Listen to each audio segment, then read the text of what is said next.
Balik sa Tang Clan, nag-uusap sina Yunming at ang kanyang ina. Pinuri niya ito sa lahat ng pagsisikap nito sa pag-aayos ng panloob na problema ng kanilang pamilya.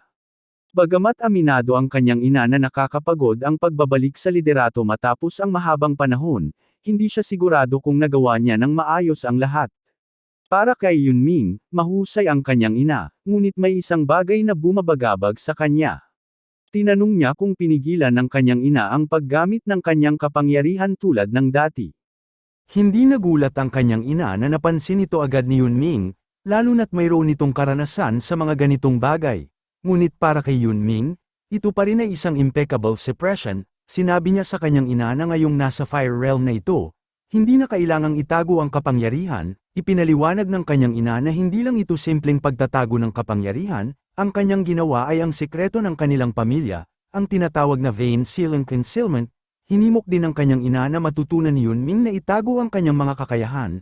Sinabi pa niyang bilang tagapagtatag ng sining ng pakikidigma at ninuno ng Tang Clan, kailangang malaman ni Yunming ang kwento ng isang tiyak na tao. Sa isang maliit na nayon sa Sichuan, kumalat ang salot, bagamat karaniwang gutom ang sanhi ng kamatayan, sa pagkakataong ito ay salot ang dahilan. Libu-libong katawan ang sinunog ng walang tamang libing dahil sa takot na kumalat ang sakit. Sa nayon, halos lahat ng tao ay nahawahan at naghihintay na lamang ng kanilang kamatayan, maliban sa isang bata na 10 taong gulang. Dahil sa kanyang kalagayan, natakot ang mga tao. Ang bata ay nagmukhang isang harbinger of plague sa kanilang mga mata at binansagan bilang batang sinapian ng masamang espiritu. Walang lugar na mapuntahan, nagtago ang bata sa isang kuweba. Upang makatakas sa ulan at makahanap ng pagkain, nagnanakaw ang bata ng pagkain na iniiwan sa dambana ng nayon bilang alay upang paalisin ang salot. Sa ganitong paraan, nabuhay ang bata. Ngunit sa ikatlong araw, huminto ang mga tao sa pagganap ng mga ritual, at nang tingnan niya, lahat ng tao sa nayon ay namatay na, maliban sa kanya. Naghayag ang bata ng tanong sa kanyang sarili, bakit ako lang ang hindi tinamaan ng salot? Ngunit hindi nagtagal ang katanungang ito, dahil dumating ang isang misteryosong grupo para sa kanya. Ayon sa kanilang pinuno, ang bata ay may likas na kakayahan para sa paggamit ng lason. Ang grupong ito ay ang pinakamasamang samahan ng mga mamamatay tao sa kasaysayan ng Murim, ang Poisonous Moon Shadow Sect. Kinidnap ng sekta ang mga bata mula sa iba't ibang bahagi ng mundo, sinanay sila bilang mga mamamatay tao, at pinalunok ng lason upang hindi sila makatakas. Bukod dito, regular nilang binibigyan ang mga ito ng antidote. Sa ganitong kalagayan, lumaki ang bata bilang isang mamamatay tao. Hindi nagtagal, nasaksihan niya ang malupit na sinapit ng kanyang mga kasamahan na namatay dahil hindi na ibigay ang antidote sa tamang oras. Dito niya napagtanto na ang salot sa kanilang nayon ay kagagawan pala ng Poisonous Moon Shadow Sect, hindi dahil sa kanya, tulad ng kanyang iniisip noon. Mula noon, itinulak ng bata ang kanyang sarili sa sukdulan upang maging mas malakas. Kahit gaano kapanganib ang misyon, natapos niya ito. Kahit gaano kahirap, nalampasan niya ito. Sa kalaunan, nakamit niya ang isang antas ng kasanayan na hindi maabot ng mga ganap na masters. Ang lider ng sekta ay lubos na humanga sa kanyang mga nagawa, kaya't binigyan siya ng titulo bilang isa sa 5 dakilang mamamatay tao at inalok na tuparin ang anumang nais niya. Ngunit laking gulat ng lider nang marinig ang kanyang kahilingan, wala siyang hilingin. Ngunit batay sa kanyang mukha, halata ang kanyang nais, ang kanilang pagkawasak. Nakamit ng bata ang isang napakataas na antas gamit ang mga instinct mula sa pakikipaglaban sa mga ganap na masters at ang sarili niyang ultimate technique, batay sa martial arts ng sekta, na tinawag na First Flower Rain. Sa pamamagitan nito, nabura ang Poisonous Moon Shadow Sect mula sa mundo. Sa kalaunan, ang mga inapo ng batang ito ay nanirahan sa Sichuan at itinatag ang kasalukuyang Tang Clan. Hanggang ngayon, kilala pa rin siya sa mundo sa kanyang alias na The Invisible Guest. Ngunit napansin ng kanyang ina na nakatulog na si Yunming sa gitna ng kwento. Pinisil niya ang pisngi nito para gisingin, sabay biro tungkol sa pagiging kakaiba ng kwento.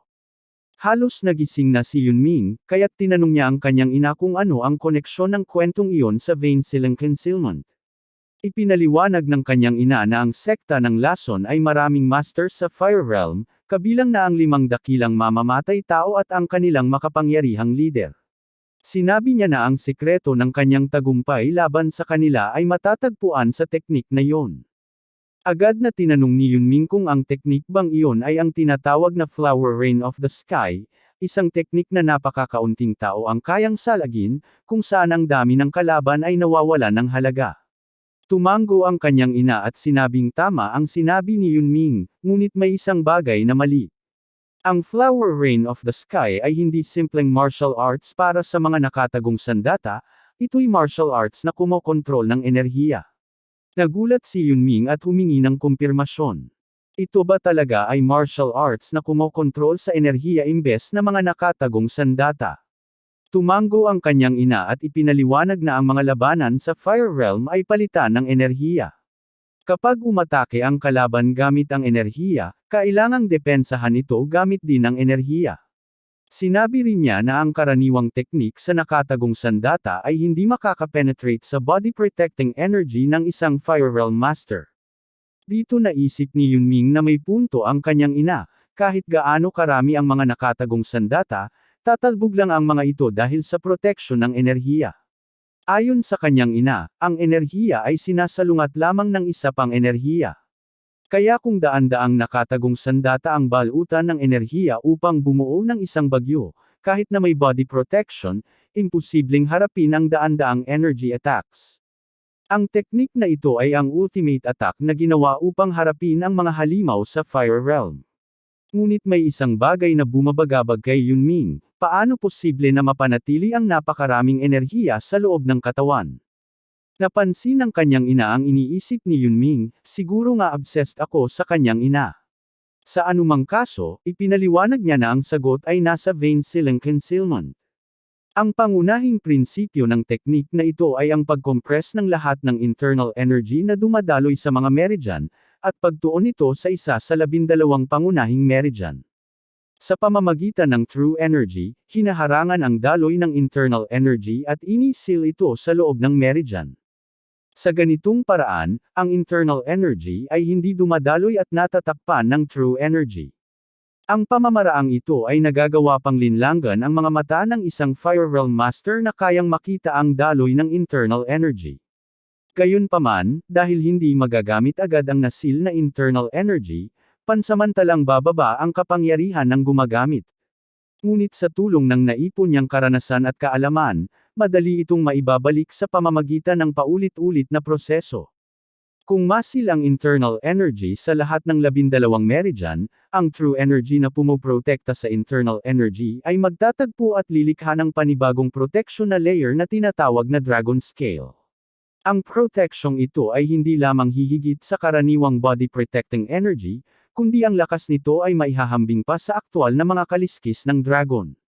Nagtaka si Yunming kung bakit meron silang lason na tinatawag na Fire Dragon's Poison. Iniisip niya kung talagang nakakita na sila ng dragon. Bukod pa rito, ang vein ceiling concealment ay hindi lamang para sa depensa. Kapag ni-release ang internal energy na nasil sa 12 meridian, pansamantalang magagamit ang 10 beses na dami ng orihinal na internal energy. Ngunit pansamantala lamang ito, dahil ang internal energy na lampas sa limitasyon ng katawan ay kusang maglalaho. Ang Flower Rain of the Sky ay isang martial art na nangangailangan ng pag-release ng vein ceiling technique.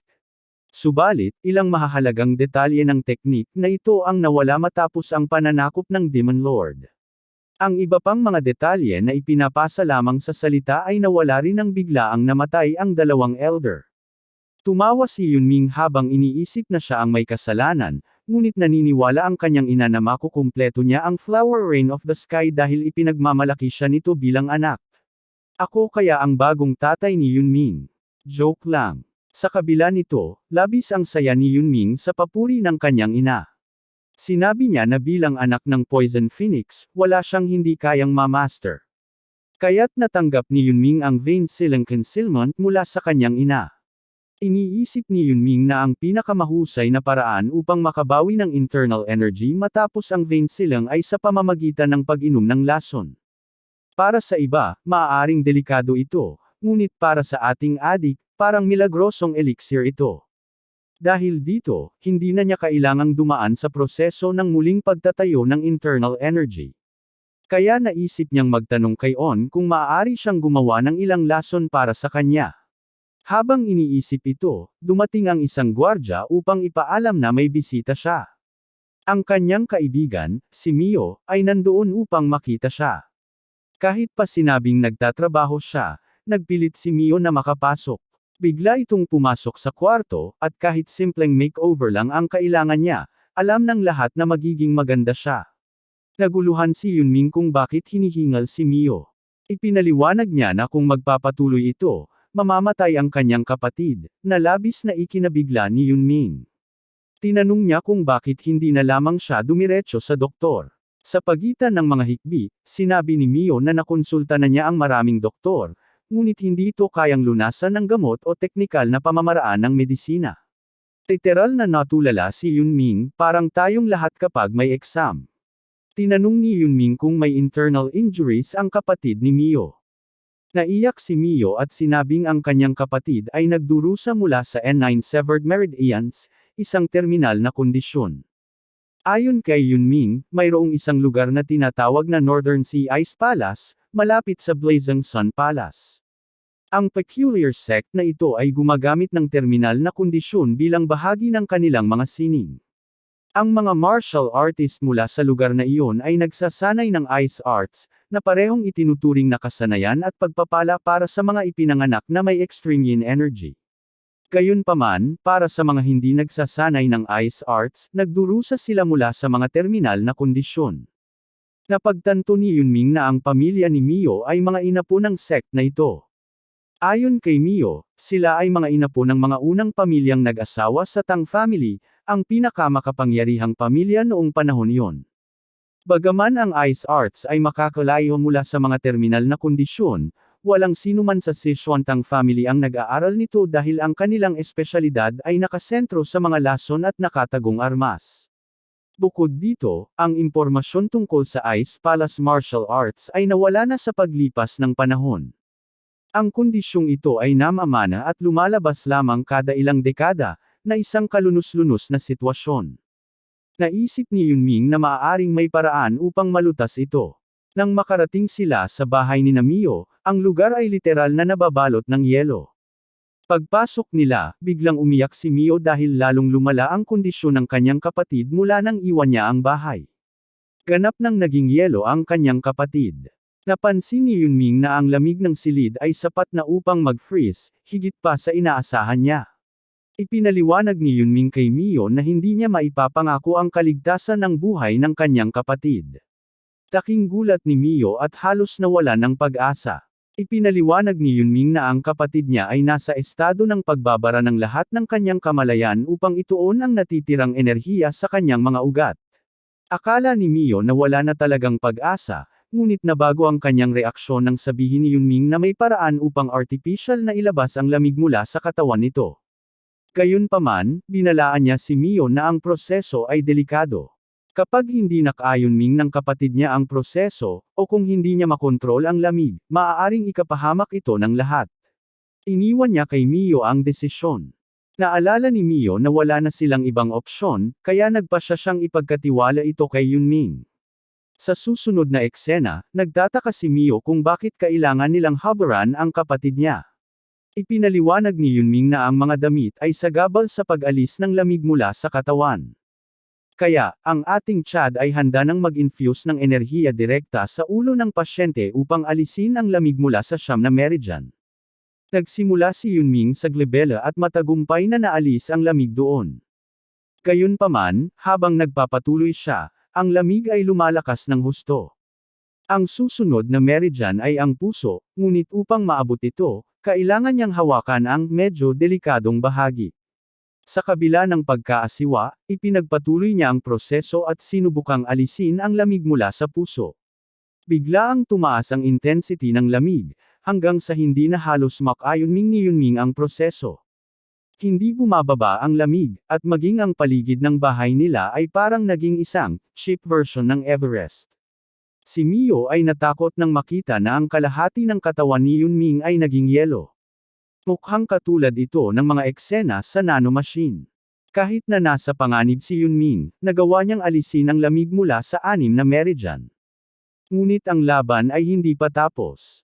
Halos hindi na kaya ng katawan ni Yunming ang sobrang lamig na kanyang nilalabanan.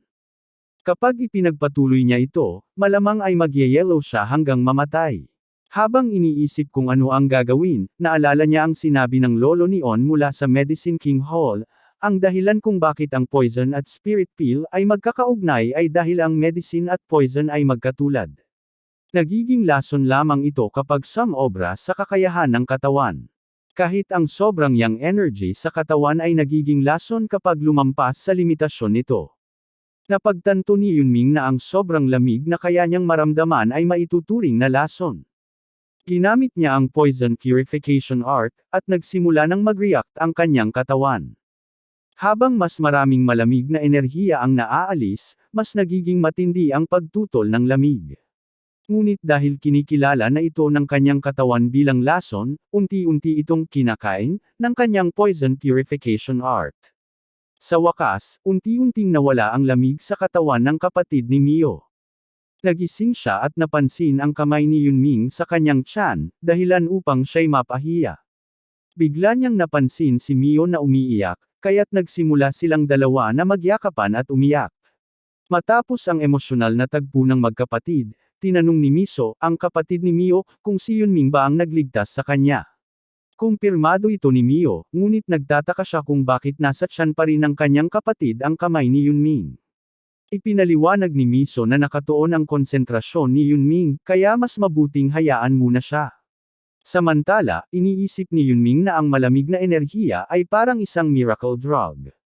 Bagamat higit na ito sa kakayahan ng kanyang katawan, sinamantala niya ang sitwasyon upang buksan ang mga nakasarang meridian. Habang iniisip niya ito, napansin niyang napuno na ang isang meridian ng internal energy. Na-curious siya kung ilang meridian pa ang kaya niyang punuin gamit ang malamig na enerhiya. Matapos niyang maabsorb ang lahat ng lamig, nagulat si Yunming na napuno niya ang 4 na meridian, na higit pa sa kanyang inaasahan. Dahil dito, nadagdagan ng 4 na beses ang kanyang internal energy. Gayunpaman, ang lahat ng enerhiya ay nakatago pa rin sa meridian, kaya't pansamantalang bumaba ang kanyang kakayahan. Wala siyang magawa kundi uminom ng lason upang ma-supplement ang kanyang enerhiya, na parang iniinom lang niya ang lason na parang energy drink. Nang matapos si Yunming, napansin niyang parehong nakatitig sa kanya ang dalawang babae. Agad niyang napansin ang kanyang kamay at mabilis na inalis ito, na labis niyang ikinahiya. Ngunit tiniyak ni Mio na wala siyang dapat ikabahala, dahil ipinaliwanag na niya ang lahat kay Miso. Nagpasalamat si Miso sa kanya, at sinabi ni Yunming na responsibilidad niyang alagaan ang pamilya bilang kanilang pinuno. Biglang dumating ang kanilang ama, na nakita ang isang anak na halos hubad at ang isa naman ay tumutulong sa kanya. Agad siyang nagalit kay Yunming, na parang isang healthy gorilla. Ngunit ipinaliwanag ng magkapatid ang tunay na nangyari, kaya napaluhod ang ama bilang paghingi ng tawad kay Yunming dahil sa kanyang maling akala. Ipinaliwanag ni Yunming na kahit sino ay maaaring magkamali sa ganoong sitwasyon. Matapos magkalinawan, lubos na nagpasalamat ang ama sa pagliligtas ni Yunming sa kanyang mga anak. Ikinwento rin niya na nagsettle siya sa tangklan matapos ma-inlove sa isang babae mula sa pamilyang iyon. Sa kasamaang palad, ang kanyang asawa ay nagdusa rin sa parehong terminal na kondisyon at pumanaw. Ginugol niya ang lahat ng kanyang naipon upang humanap ng lunas para sa kanyang asawa ngunit nabigo siya. Matapos magpasalamat ng taos-puso, sinabi ng ama na kung anuman ang kailangan ni Yunming, palagi siyang nandyan upang tumulong. Alam nating lahat kung ano ang nais niyang gantimpala, ang kanyang mga anak na babae. Samantala, nagtanong si Yunming kung bakit tahimik sa loob ng trading company. Ipinaliwanag ng gorilla na matapos hamina ang Tang family, ang Black Death Alliance ang nag-takeover. Mula noon, bihira na silang lumabas. Sinabi ni Yunming na pag-uusapan nila ito mamaya. Habang nag-uusap sila, narinig niya ang dalawang babae na tinatawag siya. Napansin ni Yunming si Miso na lumapit sa kanya, na tila mas maganda kaysa dati. Damn, ang galing ng artist.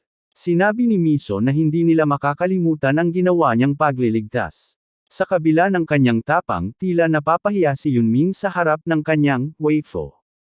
Nagpasalamat din si Mio at sinabi na gagawin nila ang lahat upang maseklian ang kabutihan niya. Habang papaalis si Yunming, nagtanong si Miso kay Mio kung may nangyaring mali habang tinatrato ni Yunming ang kanyang kondisyon. Ngunit si Mio, na tila nananadia, ngumiti ng masama at tinukso siya. Sinabi niya, nalulungkot ka bang aalis na si Yunming? Dahil dito, namula si Miso at tinanong kung halata ba ang kanyang nararamdaman. Pabirong sinabi ni Mio na napaka-obvious nito at natural lang na ganon ang maramdaman kahit sino pa ang nasa sitwasyon ni Miso. Sinubukang aliwin ni Mio si Miso sa pagsasabing, huwag kang mag-alala, wala pang mas maganda kaysa sayo. Sa kabila ng lahat, napansin ni Mio na bagamat walang direktang sinabi si Yunming, ang kanyang reaksyon ay malinaw na nagpapakita ng interes kay Miso. Samantala, naglalakad si Yunming habang iniisip kung ano ang pakiramdam ng isang normal na pamilya. Sa kanyang imahinasyon, inakala niyang kasal na sila ni Miso, may anak na lalaki, at tinuturuan itong maging martial artist. Na-imagine pa niya na nakikita niyang lumaki ang kanilang pamilya, mag-asawa ang kanilang anak, at magkaroon ng mga apo. Ang layo naman ng iniisip ko. Sinabi niya sa sarili, parang ganito rin daw kapag nangangarap ang iba na magkaroon ng kasintahan sa buong buhay nila. Habang nakatingin sa langit, naisip niya kung ito ba ang pakiramdam ng isang ordinaryong buhay. Gusto niyang muling bumisita sa lugar na iyon balang araw. Ngunit ang pinakamalaking problema sa kasalukuyan ay ang Black Death Alliance. Bagamat hindi sila direktang sumire sa Tang family tulad ng ginawa ng Demon Lord, ang mga tauhan nito ay naging malaking abala. Alam ni Yunming na habang nananatili sila sa Sichuan Province, hindi maiiwasan ang salpukan sa hinaharap. Sa teritoryo ng Black Death Alliance sa Sichuan, isang tagapaglingkod ang sinisigawan ng isang pinuno dahil sa biglang paglakas ng impluwensya ng Tang family. Ang pinuno, na may treasure banks, ay galit na galit dahil hindi tinanggap ng lider ng alyansa ang kanyang hiling na atakihin ang Tang family. Inutusan silang huwag galawin ang pamilya, kaya't wala siyang magawa kundi maghintay na hamupa ang kanyang galit. Habang iniisip ito, lalo siyang nainis at ibinato ang hawak niyang mansanas sa kanyang tagapaglingkod. Ayon sa impormasyon, ang bagong pinuno at ang lider ng Tang family ay pareho nang nakarating sa Fire Realm, isang bagay na nagdagdag ng kaba sa kanya. Malapit nang maabot ng Black Death Alliance ang kanilang master, ngunit ang lider lang ng alyansa ay nagmamasid at naghihintay ng tamang pagkakataon. Sa kalagayan ng kanyang sarili, hindi niya kayang maghiganti sa mga kambal na espada na natalo noong Part 3 o Part 4. Naalala niyang iniutos ng alyansa na imbitahan ang Tang family sa darating na Sichuan gathering, kaya gagamitin niya itong pagkakataon upang maghiganti. Habang ipinapikit ang kanyang mata, naririnig pa rin niya ang sigaw ng kambal na espada para sa paghihiganti. Baka nga't itinuring siya ni Yunming na may ice cream treat, kung alam mo, alam mo. Hanggat hindi niya nasesire ang Tang clan, hindi titigil ang galit niya. Napansin ng tagapaglingkod ng master ang matinding killing intent mula sa kanya, kaya't sinubukan niyang magbigay ng sweet dessert. Dahil hindi siya kaakit-akit, pinagbabaril siya at sinunog agad ng kanyang amo, na sabik na makaharap ang mega chad natin. Ngunit, malamang ay matutulungan ito ng ating bida sa tamang pagkakataon. Sa 10 oras ng gabi, sa isang bahay ng Tang family, ang tatlong inutil ay nag-uusap tungkol sa kanilang plano mula nang magtamo ng bagong posisyon ang Tang Jai, ang ina ni Yunming, bilang head ng pamilya. Lalong hamina ang kanilang posisyon at nagrereklamo sila kay Tang Mine, ang pangalawang elder, ngunit hindi niya alam kung bakit nila ito sinasabi. Ibinibintang nila ang lahat ng kabiguan nila kay Tang Jai, ang dating Poison King, at ang kanyang anak, ang puting buhok na unggoy. Tinuturo pa ni Elder Mine ang unggoy at galit na sinasabi na siya ang dahilan kung bakit hindi nila kayang masukat ang kalakasan ng kanilang kalaban at patuloy na lumalaban sa Yong. Wala namang magawa ang unggoy kundi makinig sa mga insulto ng Elder, na sinasabing, ang mag-ama ni Tang Jai ang sumire sa lahat ng pinaghirapan ko. Habang nakikinig ang puting buhok na unggoy, iniisip niya na walang kwenta ang Elder na ito. Hindi siya kayang magtanggol laban sa family head. Huwag na tayong magtaka, kaya't siya'y nagdadalawang isip ng balak na maghiganti kay Yunming. Hanggang kailan kaya magtitiis ang isang delusyonal na tao? Tinatanong ni Tang Jock ang elder kung anong plano nito, dahil tulad ng ibang elders, mahirap na nilang pangalagaan ang kanilang puwersa. Sa galit, nilunok ng elder ang galit na sinasabi sa kanila na pinakamabuti ay umalis na lang sila sa pamilya at lumipat na sa ibang lugar. Samantala, si Yunming ay iniisip kung papaano magplano ang mga galit na ito habang pinipilit nilang manatili sa kanilang pwesto. Isang gwardya ang nagsabi kay Yunming na sila ay nakarating na sa warehouse ng Tang family, kung saan iniimbak ang extreme at 10 poisons. Para kay Yunming, alam niyang ang lugar ay orihinal na pinamahalaan ng Third Elder, ngunit dahil sa kapabayaan nito, ipinasa ito sa kanya kasama ang Poison Hall. Nakakita si Yunming ng mga gwardya na nagbabantay sa warehouse at pinasasalamatan siya ni Yunming sa kanilang sipag. Isa sa mga gwardya ay nagbigay kay Yunming ng isang pil bago siya pumasok. Nagtanong si Yunming kung ano iyon, at sinabi ng gwardya na iyon ay isang poison repelling pearl, na magpapahinto sa mga nakakalason na hangin sa loob ng warehouse. Sabi ng gwardya, ilagay lang ito sa bibig at may filter ang karamihan ng poison na hindi makakapasok sa katawan. Habang binabaybay ang pag-uusap, sumagot si Yunming na hindi niya ito kailangan. Sinabi niyang hindi ito kinakailangan dahil sa dami ng tao na nagamit na ito, kasama na ang Third Elder. Ngunit naging matigas ang gwardya at ipinilit na gamitin ito, kaya't hindi na naiwasan ni Yunming na magalit, dahil poison ang kanyang pangunahing pagkain. Kusa na niyang pinagmumulta ang gwardya, ngunit wala siyang magawa kundi ipag-utos na buksan ang pinto upang makapasok sa warehouse. Pagpasok nila, nakitang maayos na naaalaga ang warehouse, lahat ay nasa tamang lugar. Ang warehouse ay maayos na nakatago, at habang lumalakad si Yunming, napapansin niyang puno ng matinding lason ang hangin sa paligid. Sa kanyang pag-iisip, nagiging malinaw sa kanya kung bakit nag-aalala ang mga gwardya na pumasok siya ng walang poison repelling peel. Kung isang ordinaryong tao ang pumasok dito ng walang proteksyon, tiyak na agad itong mamamatay. Gayunpaman, bagamat bumaba ang enerhiya ni Yunming dahil sa mga sealed na meridians mula sa poison vein simulation technique, naiisip niyang kaya niyang magpatuloy dahil sa kanyang mastery sa poison refining heart technique. Sa kabila ng tumitinding konsentrasyon ng lason sa hangin, para sa kanya, ito ay parang isang malinis na lugar. Habang humihinga siya ng lason, nararamdaman niyang tumataas ang kanyang inner energy, ngunit hindi pa ito sapat upang magamit niya ang kanyang martial arts gaya ng dati.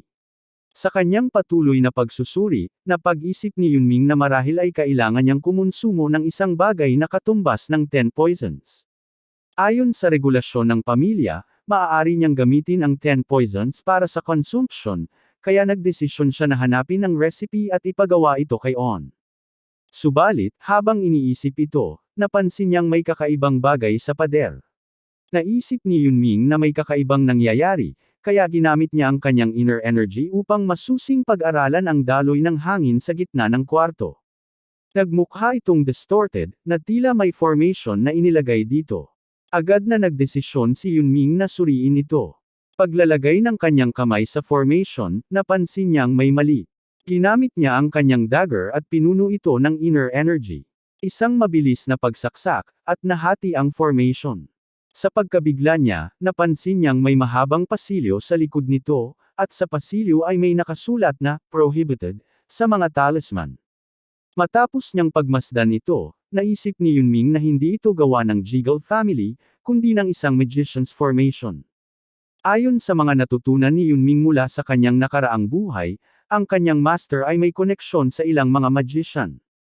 Ang mga magician ay palaging nakatuon sa kanilang obsession sa sorcery, at ang kanilang pangunahing layunin ay magtagumpay sa kanilang mastery ng sorcery at pag-abot sa immortality. Naisip ni Yunming ang masakit na alaala mula sa nakaraan, kung saan itinapon siya sa isang formation ng magician bilang bahagi ng pagsasanay ng kanyang master. Sa lugar na iyon, puno ng mga hayop na hindi niya alam ang pangalan.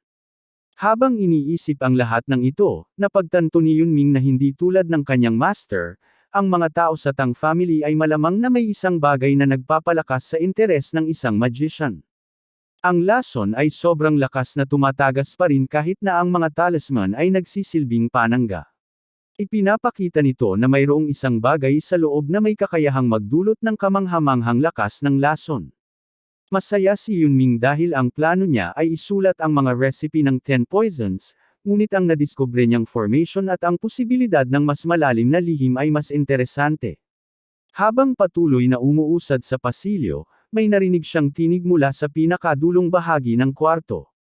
Tila may naramdaman na pumasok, at sa mga mata ng nilalang sa likod ng seal, hindi na mahalaga kung gaano karaming panahon ang lumipas.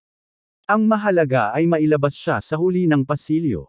Sa dulo ng daan, natagpuan ni Yunming ang ilan sa mga 10 poisons na sinasabing nawala na, ngunit sa katunayan, ito pala ay lihim na nakatago dito all along.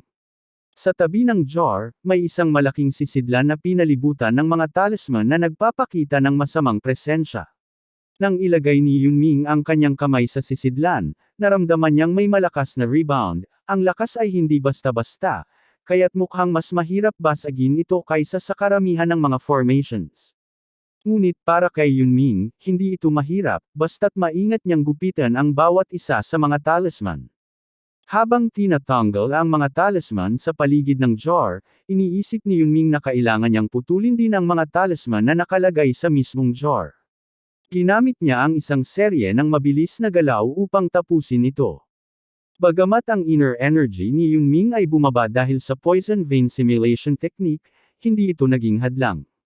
Sa wakas, nakuha niyang alisin ang mga talisman sa paligid ng jar, at kasabay nito, tumaas ang lakas ng lason na pumapalibot dito. Nang ilagay ni Yunming ang kanyang kamay upang buksan ang takip ng jar, isang nakakagulat na nilalang ang lumabas. Ang mga talisman na nakakabit dito ay naglaho, at ngayong may liwanag na, nagiging malinaw na ang nilalang ay malaya na. Nag-alala si Yunming nang biglang sumabog ang jar, isang malakas na pagsabog na muntik nang magdulot sa kanya ng pinsala. Mabuti na lamang at nakaiwas siya sa tamang oras. Ang nilalang mula sa jar ay mabilis na dumaan at diretso kay Yunming, na nagdulot sa kanya ng pagkabigla. Mas mabilis ito kaysa sa inaasahan niya, kaya't nag-ipon siya ng enerhiya upang magsimula ng atake, ngunit bago pa man siya makagawa ng anuman, dumaan ito sa kanyang kamay na parang hangin. Sinabi ng nilalang, magaling ang iyong reaksyon, bilang gantimpala sa pagpapalaya mo sa akin. Nagpakita ng malaking kasiyahan ang nilalang, na ipinagmamalaki pa niyang siya ang pinnacle of poison, ang blue-horned white snake.